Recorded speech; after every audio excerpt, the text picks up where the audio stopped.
Welcome to another episode of Ghost Host Kitchen, where today we are making that perennial favorite of everyone's summer, zucchini bread. Get that oven preheated to 350 degrees so that we can bake it, and then we will get started. Now, zucchini bread, that's a funny thing. It makes seemingly a ton of stuff. It's my personal theory that Jesus fed the 5,000 with zucchini bread. Why? Because zucchini just keeps multiplying. In my experience, it's hard to kill and it just keeps giving you little zucchinis. The way we're going to start this is with mixing our ingredients. We're going to do that by beating the eggs, separating them from their shells. It's always a good idea if you are going to be doing eggs that you separate them in a separate bowl. And the reason is because sometimes your shell may shatter a little bit and you might get a little piece of shell into your egg. You would rather have that in a separate bowl where you can fish it out than in your cake and somebody wonder what's that little piece of grit that they're chewing on. All right, so we're doing this with 4 eggs. We're going to beat those just like you were making scrambled eggs. Now, the difference between these and scrambled eggs is you're not going to add any milk to them. Nope, because we're not actually making scrambled eggs. We're going to put these eggs into our zucchini bread. And look at her go. Mrs. Ghost Host Kitchen doing an excellent job of mixing those eggs and now setting them aside. All right, so we've got our eggs mixed. And the next thing we're going to do is our wet ingredients. All right, so in there's going a cup of oil. That is vegetable oil. You can use canola if you want, not a problem. And to that, we're also going to add our brown sugar and then our granulated sugar. All right, so we've got those sugars in there. We're going to mix those up.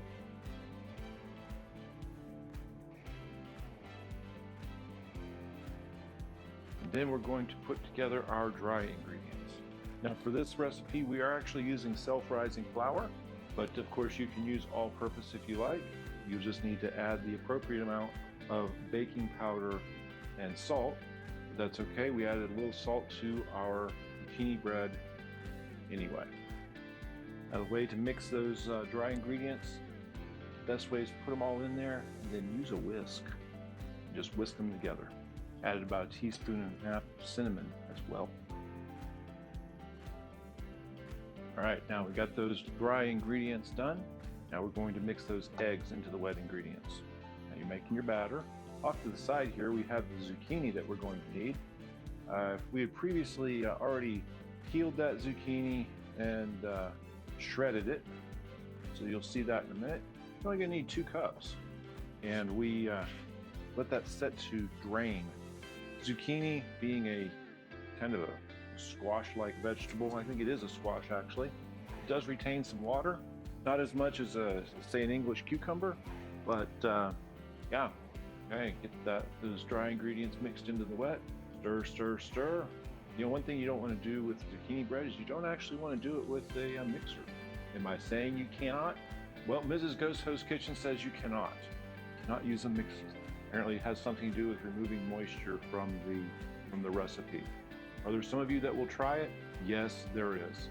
Am I deluding myself in thinking that you will follow our instructions step by step? No. Why? Because, well, that's just the way people are. The thing is here though, we're baking. We're not cooking this time. We're actually baking. Baking is more of a science than an art. All right, so we're going to tag out. I'm going to bring my my expertise to this, and I'm going to add my muscle into stirring it. Those ingredients in there, and all incorporated. Get those dry ingredients mixed in. All right, add some more of these dry ingredients. Don't want to leave anybody out. You also don't want to pour everything in at once. Makes it harder to do. Now, once we get this done, I think about all that will be left is to add the zucchini. All right, now we're getting those dry ingredients all incorporated. Look at that. Nice brown, comes from our brown sugar. It's very important to make sure you check all your ingredients before time. Mrs. Ghost Host Kitchen made this recipe. Forgot to put in the sugar. Just plumb forgot. It was not tasty. Yeah, that wasn't recent. She's learned a few things since then, including to check your ingredients. All right, so that's all mixed up. Now we're going to add our zucchini, but before we add our zucchini, let me show you a little extra here. That's a little bit extra we had. We pulled that much water. We just let it drip. Didn't even put any salt on it. Just let it drip, and that much water came out of that zucchini. Just remember, when you have situations like this, you want to let them drain off, because otherwise that is liquid that is going into your recipe. That's liquid that you didn't account for. It may increase the drying or the baking time, increase the cooking time, and generally give you results that you may not have anticipated.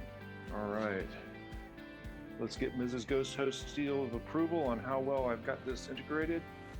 There's a little bit more to go here. All right, I'm getting the thumbs up. You know, this zucchini is going to cook in the oven as well. There we go. All right, set that aside. Now we are going to be making mini loaves here. This is our Pampered Chef baking sheet. Sorry, this is our Pampered Chef mini loaf pan.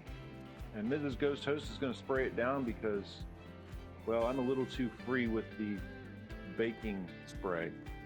All right, now a nice way to easily portion your stuff is just to simply use a measuring cup and pour it right in there. And while she does that, I'm going to invite you to subscribe to Ghost Host Kitchen. Get notified whenever a new video comes out, and of course invite you to comment. What would you do differently? Would you add nuts? We talked about it. Maybe we'll put them in with the loaves here. Okay, as you're doing your baking yourself, feel free to top your zucchini bread with any designs you like, swirls. Put some, like we're doing, some powdered sugar, put some cinnamon and sugar on. Change of plans, we did put some nuts in. You know, we have one of those slap choppers. Just slap the top of it and it will cut up anything. Just takes just a minute. So that's what we did. A couple loaves, mini loaves here with some nuts in them. Just mix those in. It's all good. We got some extra batter left. Maybe we'll put some nuts in those. Maybe we won't. Don't know. Either way, it's all good. All right, got those in there. Now to the oven. We've already had this oven going, 350 degrees, it's preheated. Put that in, and we will let it bake. It's gonna bake for an hour to an hour and a quarter. You know, that zucchini still got a lot of liquid in it, even though we drained it. That's just part of what you deal with. All right, so we'll be back and we'll see what this bread looks like. All right, we are back. The cooking did not take 45 minutes. Sorry, it only took 45 minutes. The reason is because we use these mini loaf pans. So the nice thing about these pans is that, well, it's easy to get things out of them.